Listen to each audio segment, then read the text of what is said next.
നമ്മൾ ഇന്ന് നോക്കാനായിട്ട് പോകുന്നത് മൊഡ്യൂൾ 4 ആണ്, മെട്രിക്സ് റെപ്രസെൻറ്റേഷൻ ഓഫ് ഗ്രാഫ്സ്. അതിലാദ്യത്തേതാണ് incidence matrix of a graph. Aij equal to 1 if jth edge incident on ith vertex, 0 otherwise. ഇതിൽ നമ്മൾ റോസ് ആയിട്ട് എഡ്ജസും കോളംസ് ആയിട്ട് വേർട്ടീസസുമാണ് എഴുതുക. വേർട്ടെക്സിന് ഏതൊക്കെ എഡ്ജസ് ആയിട്ട് കണക്ഷൻ ഉണ്ടോ അതിന് 1 എന്ന് കൊടുക്കും. ഇനി 0 അതർവൈസ് എഡ്ജസ് ആയിട്ട് കണക്ഷൻ ഉണ്ടെങ്കിൽ 0 എന്ന് കൊടുക്കും. ഒരു എക്സാമ്പിൾ നോക്കാം. ഈ തന്നിരിക്കുന്ന ഗ്രാഫിൻ്റെ മാക്സിമം വേർട്ടീസസ് എന്ന് പറയുന്നത് 6 ആണ്. സോ 6 വേർട്ടീസ് ഇട്ടു. അത് കഴിഞ്ഞ് മാക്സിമം നമ്പർ ഓഫ് എഡ്ജസ് എന്ന് പറയുന്നത് 8 ആണ്. സോ E1 E2 തൊട്ട് E8 വരെ ഇട്ടു. വേർട്ടെക്സ് V1ന് E7ലേക്കും E1ലേക്കും മാത്രമാണ് എഡ്ജ് കണക്ഷൻ ഉള്ളത്. സോ E1നും E7നും 1 ഇട്ട് ബാക്കി എല്ലാ എഡ്ജസിനും 0 ഇട്ട് കൊടുത്തു. നെക്സ്റ്റ് E2 എന്ന് പറയുന്ന വേർട്ടെക്സ് ആണ്. V2 എന്ന് പറയുന്ന വെർട്ടെക്സ് ആണ്. അതിന് E1 E2 E8 ഈ 3 എഡ്ജസിലേക്കാണ് കണക്ഷൻ ഉള്ളത്. സോ ഈ 3 എഡ്ജസിനും 1 കൊടുത്തു, ബാക്കി എല്ലാ എഡ്ജസിനും 0 കൊടുത്തു. മനസ്സിലായെന്ന് വിശ്വസിക്കുന്നു. അതുപോലെ V3 എന്ന് പറയുന്ന വെർട്ടെക്സിന് E4 E3 E5 E2 ഈ 4 എഡ്ജസുമായിട്ടാണ് കണക്ഷൻസ് ഉള്ളത്. സോ അത് 1 ഇട്ടു, ബാക്കി 0 ഇട്ട് കൊടുത്തു. ഈ ഫോമിൽ തന്നെ നമ്മൾ എല്ലാ വേർട്ടീസസിനെയും ഫില്ല് ചെയ്തെടുത്തു. ആൻഡ് V7 എന്ന് പറയുന്ന ഇപ്പോൾ ഒരു ഐസൊലേറ്റഡ് വേർട്ടെക്സ് ആണെങ്കിൽ അതിൽ എഡ്ജ് ഒന്നും ഉണ്ടാവില്ല. സോ എല്ലാ എഡ്ജസും 0 ആയിരിക്കും. ഓക്കെ അല്ലേ? നെക്സ്റ്റ് എന്ന് പറയുന്നത് ഈ ഇൻസിഡൻസ് മെട്രിക്സ് ആണ് നമ്മളിപ്പോൾ വരച്ചത്. ഇത് നോക്കിയിട്ട് നമുക്കൊരു വേർട്ടെക്സിൻ്റെ ഡിഗ്രി കണ്ടുപിടിക്കാനായിട്ട് പറ്റും. അതായത് number of ones in a rows. ഇപ്പോൾ V4 എന്ന് പറയുന്ന റോയ്ക്ക് നമ്പർ ഓഫ് വൺസ് എന്ന് പറയുന്നത് 2 ആണ്. So degree of V4 equal to 2 ആയിരിക്കും.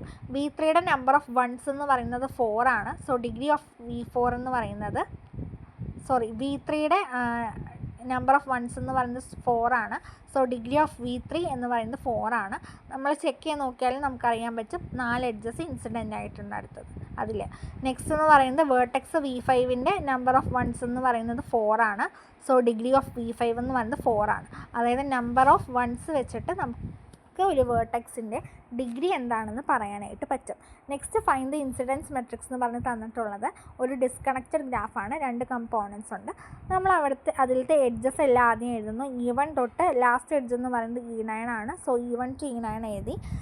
നെക്സ്റ്റ് വേർട്ടീസസ് എന്ന് പറഞ്ഞാൽ V1 to V8 ആണ് മാക്സിമം നമ്പർ ഓഫ് വേർട്ടീസസ് എന്ന് പറയുന്നത്. അത് നമ്മൾ എഴുതി. അതിനുശേഷം നമ്മൾ നേരത്തെ ഫില്ല് ചെയ്ത പോലെ തന്നെ ഒരു വേർട്ടെക്സിന് എന്തൊക്കെ എഡ്ജസ് ഉണ്ടോ അതിന് 1 കൊടുക്കുന്നു, ബാക്കി എല്ലാത്തിനും 0 കൊടുക്കുന്നു.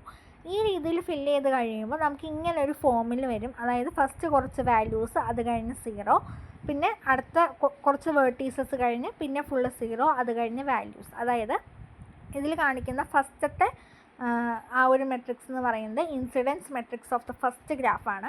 അത് കഴിഞ്ഞ് സീറോസിന് ശേഷം കാണിക്കുന്ന സെക്കൻഡ് മെട്രിക്സ് എന്ന് പറയുന്നത് incidence matrix of the second ഗ്രാഫാണ്. സോ ഒരു ഡിസ്കണക്റ്റഡ് ഗ്രാഫ് ആണെങ്കിൽ ഈ ഫോമിലായിരിക്കും നമുക്ക് വരാം. ഇനി അടുത്തത് draw the graph with given incidence matrix എന്ന് പറയുന്ന ഒരു ക്വസ്റ്റ്യനാണ് തന്നിട്ടുള്ളത്. ആക്ച്വലി നമ്മൾ ശ്രദ്ധിച്ചിട്ടുള്ള ഒരു കാര്യം എന്ന് വെച്ചാൽ ഒരു കോളത്തിന് എക്സാക്ട്ലി 2 വൺസേ ഉണ്ടാവുള്ളൂ. റോസിന് എത്ര വൺസ് വേണമെങ്കിലും വരാം, പക്ഷേ ഒരു കോളത്തിനാകെ 2 വൺസ് മാത്രമേ പറ്റുള്ളൂ. കാരണം ഒരു എഡ്ജിനാകെ 2 വേർട്ടീസസേ ഉണ്ടാവുള്ളൂ. സോ നമുക്ക് ഈ തന്നിരിക്കുന്ന മെട്രിക്സിൽ എന്ന് പറഞ്ഞാൽ ഒരു റോയിൽ മോർ ദാൻ 1 വൺസ് ഉണ്ട്. ഇപ്പോൾ ഫസ്റ്റത്തെ ആ ഒരു റോയിൽ തന്നെ കോളത്തിൽ 4 വൺസ് ഉണ്ട്. So it is not possible. അതുകൊണ്ട് നമുക്കെന്ത് പറയാം, ഇത് ഇൻസിഡൻസ് മെട്രിക്സിൻ്റെ ട്രാൻസ്പോസ് ആണ് നമുക്ക് തന്നിട്ടുള്ളത്.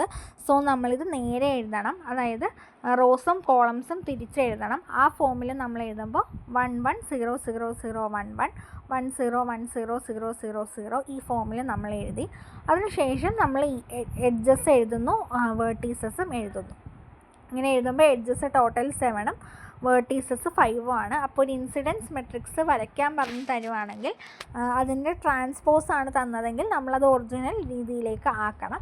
അതിനുശേഷം സിമ്പിളാണ്. ഇപ്പോൾ ഫസ്റ്റത്തെ വേർട്ടെക്സ് V1 ആണ്. V1 എന്ന് പറയുന്നൊരു വേർട്ടെക്സിന് എഡ്ജസ് ആയിട്ട് പോകുന്നത് E1 E2 ആണ്. സോ V1ൽ നിന്നും E1 എന്ന് പറയുന്ന എഡ്ജ് V2യിലേക്കാണ് പോകുന്നത്. സോ നമ്മളത് വരയ്ക്കുക. അത് കഴിഞ്ഞിട്ട് നെക്സ്റ്റ് V1ൽ നിന്നും E2 എന്ന് പറയുന്ന ഒരു എഡ്ജ് V5ലേക്ക് പോകുന്നുണ്ട്. അത് ഡ്രോ ചെയ്യുക. അത് കഴിഞ്ഞിട്ട് V2ൽ നിന്നും E3 എന്ന് പറയുന്ന എഡ്ജ് V4ലേക്ക് പോകുന്നുണ്ട്. V3യിൽ നിന്നും E4 എന്ന് പറയുന്ന ഒരു എഡ്ജ് V5ലേക്ക് പോകുന്നുണ്ട്.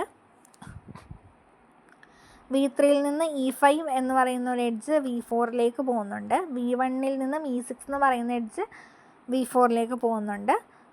പിന്നെ ഈ V1ൽ നിന്നും V4ൽ E7 എന്ന് പറയുന്ന ഒരു എഡ്ജും പോകുന്നുണ്ട്. സോ നമുക്ക് ഇങ്ങനെ ഡ്രോ ചെയ്യുമ്പോൾ നമുക്ക് ഈ ഗ്രാഫ് കിട്ടും. ഏത് ഷേപ്പിൽ വേണമെങ്കിലും വരയ്ക്കാം. എഡ്ജ് കണക്ഷൻസ് കറക്റ്റ് ആവണം എന്നേ ഉള്ളൂ. ഇതിന് കുറച്ച് പ്രോപ്പർട്ടീസ് ഉണ്ട്. ഫസ്റ്റ് പ്രോപ്പർട്ടിയാണ് each column has exactly 2 ones. ഞാൻ പറഞ്ഞു ഒരു എഡ്ജിനാകെ 2 വെർട്ടീസേ പോസിബിൾ ഉള്ളൂ. സോ ഒരു കോളത്തിൽ എക്സാക്ട്ലി 2 വൺസേ പാടുള്ളൂ. Next number of ones in a row equals to the degree of the corresponding vertex. അതും നമ്മൾ പറഞ്ഞതാണ്. വൺസിൻ്റെ എണ്ണം നോക്കിയിട്ട് നമുക്ക് ആ ഒരു വേർട്ടെക്സിൻ്റെ ഡിഗ്രി എന്താണെന്നുള്ളത് കണ്ടുപിടിക്കാനായിട്ട് പറ്റും. നെക്സ്റ്റ് ആണ് a row with all zeros is an isolated vertex. അതാണ് ഞാൻ V7ൻ്റെ കേസിൽ കാണിച്ചത്. എഡ്ജ് ഒന്നുമില്ലെങ്കിൽ എല്ലാം 0 ആയിരിക്കും.